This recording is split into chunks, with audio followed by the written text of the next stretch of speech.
தாவேகா கட்சியின் அங்கீகாரத்தை ரத்து செய்ய வேண்டும் என்ற மனுவில் கடந்த செப்டம்பர் 27 நடைபெற்ற கரூர் துயர சம்பவத்திற்கு முழுக்க முழுக்க தாவேகா தான் காரணம் என்றும் தாவேகாவின் முன்னேற்பாடுகள் எதுவும் சரிவர செய்யப்படாமல் இருந்ததே 41 மரணங்களுக்கு காரணம் என்றும் அவர் குற்றம் சாட்டியிருக்கிறார்.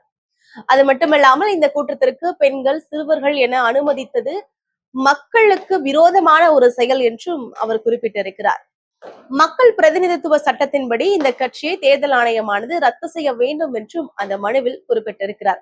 அது மட்டுமல்லாமல் உயிரிழந்த ஒவ்வொரு குடும்பங்களுக்கும் தலா 1 கோடி ரூபாய் இழப்பீடு தொகை வழங்க வேண்டும் என்றும் கேட்டிருக்கிறார்.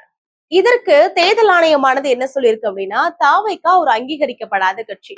அப்படி இருக்கும் பொழுது தாவேகாவின் அங்கீகாரத்தை ரத்து செய்ய முடியாதுங்கிற ஒரு கோரிக்கையை இங்க எழுப்ப முடியாதுன்னு சொல்லியிருக்காங்க. அது மட்டுமல்லாமல் இந்த வழக்கு முடியும் வரை எந்த ஒரு ரோட் ஷோ, பொதுமக்கள் அதிகம் கூடுகின்ற பிரச்சாரங்கள்லாம் தமிழகத்துல நடக்கக்கூடாது அப்படின்னு தடை உத்தரவும் பிறப்பிச்சிருக்கிறாங்க.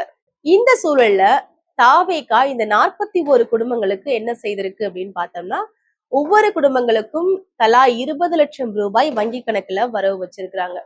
இந்த 20 லட்சம் ரூபாயை தாவேகாவின் தலைவர் விஜய் அவர்கள் மக்கள் நேரடியாக சந்தித்து கொடுப்பதாக இருந்ததாகவும், ஆனால் தற்போது தீபாவளி வருவதாகவும் பல சூழ்நிலைகள் காரணமாக வங்கி கணக்கில் வரவு வைக்கப்பட்டிருப்பதாகவும் தெரிவிக்கப்பட்டிருக்கு. அது மட்டுமல்லாமல் காயமடைந்தவர்களுக்கு தலா 2 லட்சம் ரூபாய் வங்கி கணக்கில் வரவு வைக்கப்படும் என்றும் அதற்கான விவரங்கள் சேகரிக்கப்பட்டு வருவதாகவும் சொல்லப்பட்டிருக்கு.